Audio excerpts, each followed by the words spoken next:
Hello guys, कैसे हैं आप लोग। तो आज मैं आप लोगों को स्टोरी सुनाने वाला हूँ मार्वल्स की मूवी आयरन मैन पार्ट 1। ये कैरेक्टर बहुत फेमस है, मेरा तो फेवरेट है।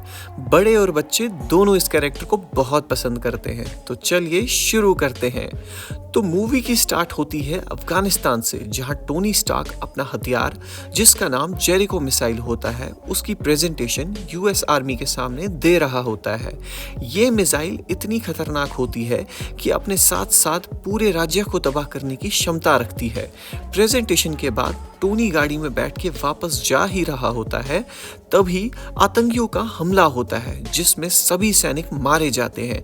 टोनी बहुत घबरा जाता है और तभी एक सैनिक टोनी को बाहर आने से मना करता है, मगर टोनी ये सब देख के और घबरा जाता है और अपनी जान बचाने के लिए टोनी उस गाड़ी से बाहर निकल जाता है और एक पत्थर के पीछे छुप जाता है।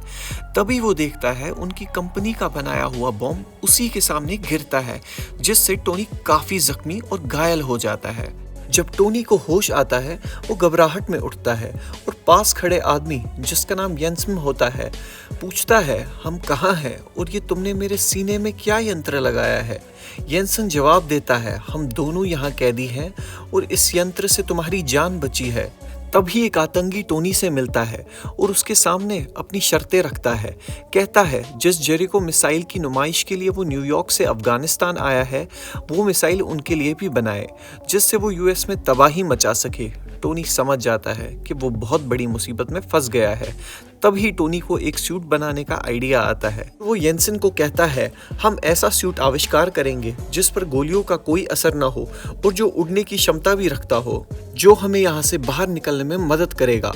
टोनी चोरी चोरी सूट पे काम करना शुरू कर देता है।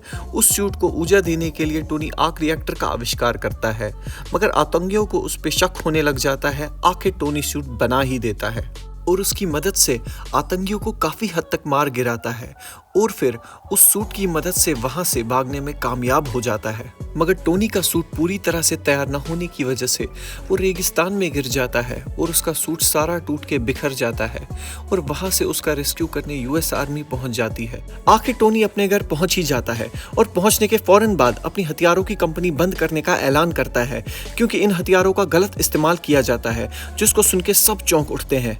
टोनी आर्क रिएक्टर आविष्कार के बारे में अपने पार्टनर ओबेडाई को बोलता है। ओबेडाई टोनी को आर्क रिएक्टर को लोगों के सामने लाने का मशवरा देता है, मगर टोनी मना कर देता है और आर्क रिएक्टर की टेक्नोलॉजी पर काम करने का फैसला लेता है। ओबेडाई के बार बार समझाने पर टोनी कहता है ये आर्क रिएक्टर मेरे पास ही रहेगा ताकि इसका गलत इस्तेमाल ना हो सके। फिर वो एक नया आविष्कार आर्क रिएक्टर अपनी चेस्ट में डालता है, जो कि पिछले वाले आर्क रिएक्टर से काफी खतरनाक और ताकतवर होता है, और अपनी सेक्रेटरी पेपर को पुराना आर्क रिएक्टर तबाह करने को कहता है।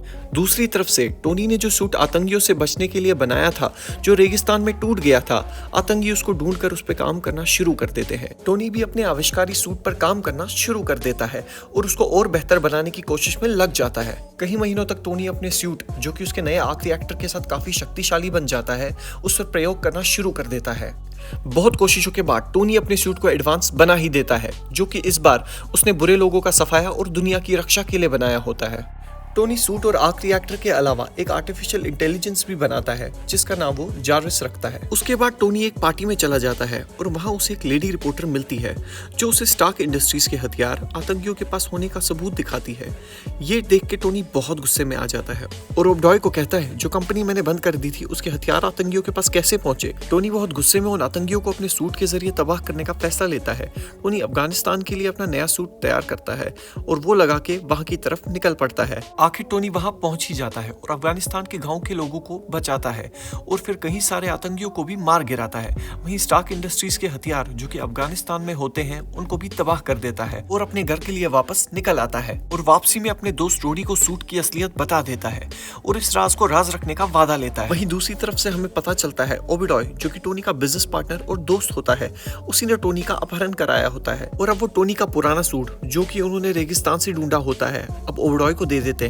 दूसरी तरफ पेपर स्टार्क इंडस्ट्रीज के ऑफिस पहुंच जाती है, जहां उसको ऑफिस के कंप्यूटर से पता चलता है कि टोनी का अपहरण ओबेडॉय ने ही कराया होता है और ये सब देख के वो बहुत घबरा जाती है और ये सब सबूत के तौर पे एक पेन ड्राइव में मौजूद रखती है।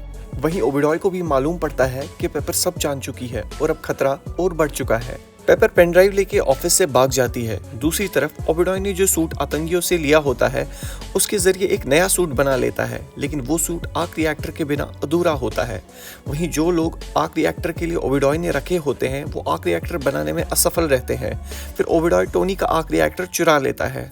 टोनी अपने आर्क रिएक्टर के बिना सांस नहीं ले पाता और नीचे गैराज में चला जाता है जहां उसका पुराना आर्क रिएक्टर मौजूद होता है। ओबेडॉय टोनी का आर्क रिएक्टर अपने सूट में लगा देता है और उसका सूट काम करना शुरू कर देता है।